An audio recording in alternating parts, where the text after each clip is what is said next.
বাংলায় আমরা থাকতে কোনো ডিটেনশন ক্যাম্প করতে দেব না, কোনো এনআরসি করতে দেব না, কারো অধিকার কাটতে দেব না, কাউকে বঞ্চনা করতে দেব না, কাউকে লাঞ্ছনা করতে দেব না। এর জন্য যদি আমার জীবনও যায় আমি জীবন দিতে তৈরি। বাংলার মানুষের অধিকার আমি কিছুতেই কাটতে দেব না। और एनआरसी हम नहीं सुनेंगे, हम नहीं करने देंगे। नमस्कार। जैसे कि उम्मीद थी कि सीएए के रूल्स फ्रेम होने के बाद 24 घंटे के अंदर इसको लेकर राजनीति शुरू हो गई है और विवाद शुरू हो गया है।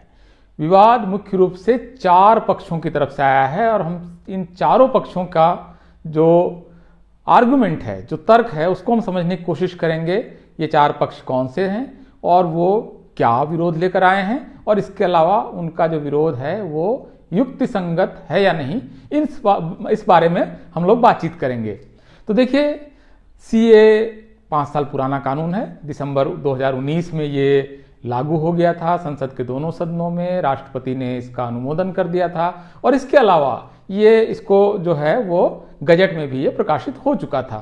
लेकिन विरोध की आशंकाओं को देखते हुए सरकार ने यह तय किया था कि उस समय कि इसको लागू करना शायद सही होगा, नहीं होगा, या इसमें राजनीति होगी। हम नहीं जानते हैं कि सरकार की इसके पीछे क्या सोच थी, लेकिन फाइनली 5 साल बाद इसको कैसे लागू किया जाएगा इसके नियम फ्रेम कर दिए गए हैं, नियम नोटिफाई हो गए हैं। अब इसको लोगों को अब वे पोर्टल के जरिए जो इसके पात्र हैं वो आवेदन करेंगे और उनको नागरिकता मिलेगी। सरकार ऐसा कह रही है। 4 विरोध आए हैं, 4 पक्ष कौन कौन से हैं? इसमें पहले 2 पक्ष तो लीगल तरीके से उन्होंने आर्गुमेंट किया, तो दोनों का नाम सबसे पहले जान लेते हैं। वो इंडियन यूनियन मुस्लिम लीग और democratic youth federation of India DYFI, जो कि CPM का यूथ संगठन है। तो इंडियन यूनियन मुस्लिम लीग और CPM, दरअसल ये 2 आपत्तियां आई हैं लीगल तरीके से और ये दोनों आपत्तियां सुप्रीम कोर्ट में याचिका के रूप में आई हैं। और ये याचिका ये है कि ये जो कानून है और इसका जो नियम फ्रेम हुआ है, उनका ये कहना है कि ये समानता के अधिकारों का उल्लंघन है, क्योंकि इसमें तमाम जो लोग हैं उनको समान नहीं देखा गया है और खास करके इसमें मुसलमानों को बाहर रखा गया है जिनको नागरिकता की सुविधा दी जाएगी। तो ये इनका आर्गुमेंट है। उसको वो आर्टिकल 14 और आर्टिकल 15 के जरिए वो इसको चैलेंज कर रहे हैं कि ये दोनों आर्टिकल का इसमें वायलेशन है। This act is violative of this 2 articles, article 14 and article 15. This is their core argument, and we have to see how this case proceeds in the Supreme Court, whether the Supreme Court considers it's fit to be argued or not, that we have to see. So पहला 2 argument legal है, article 14 और article 15 के basis पर कि ये जो नियम है, CAA के नियम है और CAA जो है वो समानता के अधिकारों का उल्लंघन करता है। तो ये 2 आर्गुमेंट तो आ गए। इसके अलावा 2 पक्ष और हैं जिनकी तरफ से विरोध सामने आया है, और वो पक्ष हैं तृणमूल कांग्रेस और आम आदमी पार्टी। और इसके शीर्ष नेताओं ने, दोनों पार्टियों के शीर्ष नेताओं ने इस जो कानून है और इसके जो नियम फ्रेम हुए हैं इसका विरोध किया है। तृणमूल कांग्रेस इसमें इसका विरोध बहुत महत्वपूर्ण भी है, क्योंकि एक तो उनके पास सांसद ज़्यादा है, पार्टी बड़ी है, और उनका जो विरोध है वो खुद ममता बनर्जी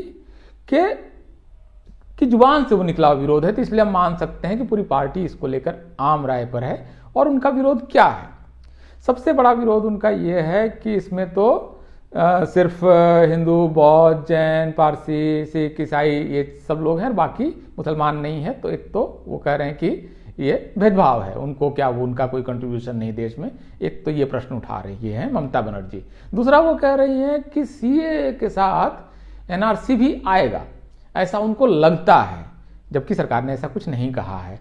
और NRC आएगा तो कह रहे हैं डिटेंशन कैंप बनेगा, लोगों को डिटेंशन कैंप में डाल दिया जाएगा और हम ये नहीं होने देंगे, मैं जान दे दूंगी लेकिन ये होने नहीं दूंगी, CAA लागू नहीं होने दूंगी।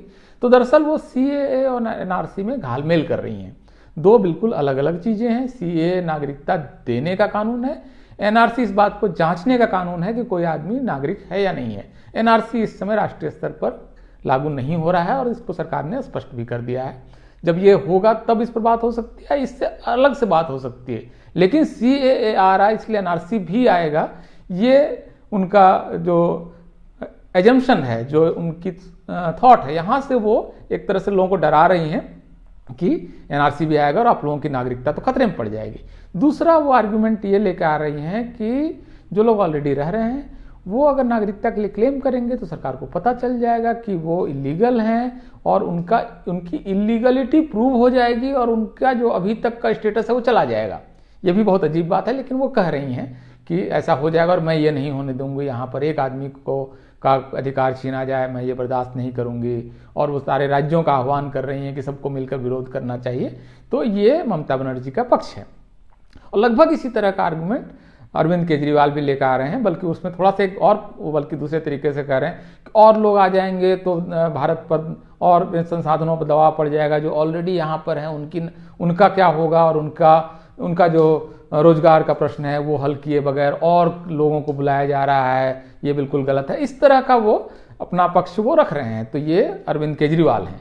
तो ये चार आर्गुमेंट्स, चार लोगों के आर्गुमेंट्स, चार पार्टियों के आर्गुमेंट्स, चार पक्षों के आर्गुमेंट्स अब हमारे पास आ चुके हैं। हो सकता है कि कुछ और आर्गुमेंट्स सामने आएंगे। कांग्रेस वगैरह के छिटपुट नेता अपनी बात रख रहे हैं, जैसे कन्हैया कुमार ने कहा है, लेकिन अभी पार्टी शायद उसको लेकर अभी मैंने देखा नहीं है कि उनका कोई बहुत सुचिंतित और एक ऑर्गेनाइज्ड तरीके की कोई राय, अभी बहुत तीखा एग्रेशन वाला मुझे अभी नज़र नहीं आया। हो सकता है कहीं हो, जो मेरी नज़र से हो सकता है उससे चूक हुई हो, और उस पर अगर ऐसा हुआ है तो हम इस पर बाद में बात कर सकते हैं। तो देखिए, ये जो सारी पार्टियां पक्ष रख रही हैं, इसके कोर में ये आइडिया है कि मुसलमान इसमें क्यों नहीं है। ये कोर आर्गुमेंट है। चारों आर्गुमेंट का जो एक कॉमन तत्व है वो ये है। मैं उसी का सिर्फ जवाब देता हूं, बाकी चीजें अपने अपने ढंग से हो जाएंगी। देखिए, सीएए क्या है। सीएए नागरिकता क्या है, यहीं से शुरू करते हैं। नागरिकता जो है वो राष्ट्र और नागरिकों के बीच के संबंधों को व्याख्यायित करने वाला एक तत्व है, जिससे डिसाइड होता है कि राज्य को हम अपने कौन से जो राइट्स या हैं वो हम उनको सीड कर रहे हैं, और बदले में हम कौन सा राइट्स उनसे ले रहे हैं, और बदले में हम अपनी कौन सी कर्तव्य निभाकर राष्ट्र हित में या राष्ट्र के लिए देंगे। मतलब एक तरह से ये अंतर संबंधों से बना हुआ एक कॉन्सेप्ट है, एक आइडिया है, एक फिनोमेना है, जिसको अलग अलग ढंग से व्याख्यायित किया गया है। पर परिभाषाएं आपकी तमाम तरह की हैं। ऑक्सफोर्ड की डिक्शनरी में देखेंगे तो आपको एक और परिभाषा मिलेगी, आपको कैम्ब्रिज में, कॉलिंस में, हर जगह आपको इसकी कई अलग अलग परिभाषाएं दिखेंगी। मोटे तौर पर ये स्टेट, जिसको कि नेशन हम लोग ब्रॉड फ्रेम में कह सकते हैं, नेशन और सिटीजन जो नागरिक है उसके बीच के संबंधों को डिसाइड करता है। वो नागरिकता का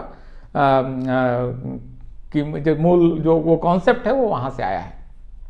नागरिकता भारत में जो है वो केंद्र सरकार देती है, और इसके लिए जो नियम फ्रेम होते हैं उसका अधिकार आर्टिकल 11 के तहत सिर्फ संसद को तय करना है कि किसको नागरिकता दी जाएगी, किसको नहीं दी जाएगी, किन नियमों से दी जाएगी, किन नियमों से नहीं दी जाएगी, ये संसद तय करती है। राज्य सरकारों का इसमें अधिकार बहुत सीमित है। मैं कोई राज्य सरकार के पदाधिकारी या मंत्री या मुख्यमंत्री के तौर पर ये नहीं कह सकता हूं या कह सकती हूं कि मैं अपने यहाँ नहीं लागू होने दूंगी। नागरिकता ऐसा विषय नहीं है। ये बहुत ठोस रूप से सिर्फ सूची में नहीं है, मतलब आर्टिकल्स, वो अधिकारों की एक लिस्ट है संविधान के आखिर में, वहां नहीं है, बल्कि ये 11वें अनुच्छेद में ही है कि ये संसद ही इसको व्याख्यायित करेगी, इसको निर्धारित करेगी। तो अभी तक भारत में नागरिकता के अपने अपने नियम थे, और उसके तहत नागरिकता दी जाती थी या उससे संबंधित सारा कार्य व्यापार होता था। इसमें जो नई चीज हुई है कि आजादी के समय में जो विभाजन के बाद आबादी इधर से उधर हुई, वो कार्य 1947 में पूरा नहीं हुआ।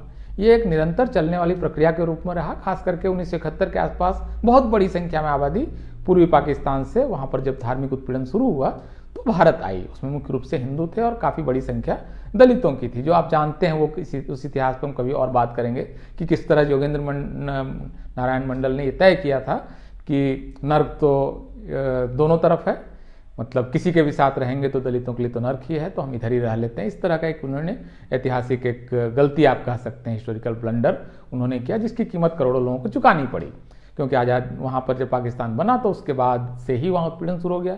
जो कि नारायण मंडल खुद कलकत्ता वापस आए और आबादी जो थी वो धीरे धीरे आती रही। तो एक कंटिन्यूस प्रोसेस में चला ये जो पूरा आबादी का इधर से उधर आना जाना। तो अभी भी लोग आते रहे, लगातार लंबे समय तक आते रहे।